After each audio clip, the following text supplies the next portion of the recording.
170 টাকার মুরগা cock cock করে বলছে, আমি যাব না তোমার বাড়ি। খাসির মাংস দূর থেকে দেখলেই ট্যাক্স লেগে যাবে। জিন তো বলেই দিয়েছে, পকেটে 10 টাকা না হলে এদিকে তাকালেই চোখে ছানি পড়বে।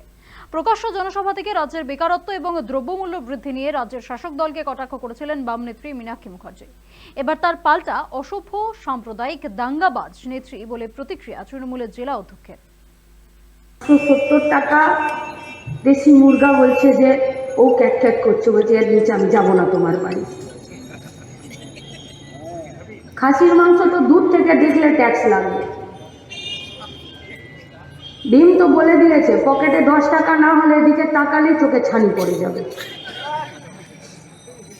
আর মাছ যদি বাড়ির দরজায় আসছে মাছওয়ালা, কারণ সে যদি সকালে আড়ত থেকে নিয়ে আসা মাছ পাড়াতে যদি বেচতে না পারে, ও মাছের পেট যদি একটু নরম হয়ে যায়, ও মাছ আর বাড়িতে তার বউ রান্না করবে না, তার জন্য ঝাঁটা রেডি আছে।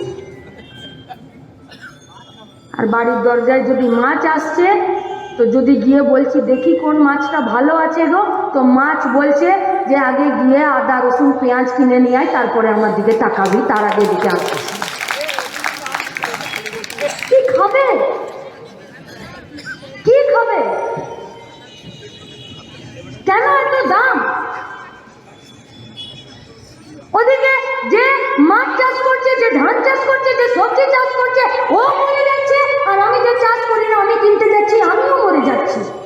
দেখুন, প্রথম কথা হচ্ছে যে ব্যক্তিটার আপনি নাম বললেন, সেই ব্যক্তিটার উপরে আমাদের তাকে ঘৃণা জানাই। একজন অসভ্য বর্বর সাম্প্রদায়িক দাঙ্গাবাজ নেত্রী, তার কথা মানুষ কেউ শোনে না, তাকে তার নিজের বাড়িতে পছন্দ করে না, তার নিজের বুথে 46টা ভোট পাই, সে আবার গায়ে না মানে আপনি মরল করলে হবে? তার সাধারণ জ্ঞান নাই।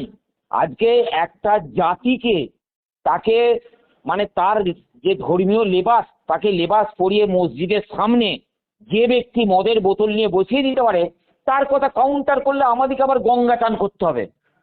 তার কথা কোনো কাউন্টারই করবো না আমরা। সেটা একটা সাইকাটিস্টের পেশেন্ট যে একটা নির্দিষ্ট জাতিকে এইভাবে মানে অপমান করে, তার কে কথা শুনবে? তার বলার কোনো অধিকারই নাই। একজন অসভ্য মহিলা, অসভ্য মহিলা, আমি অসভ্য মহিলা, আমি 3বার বলে দিলাম।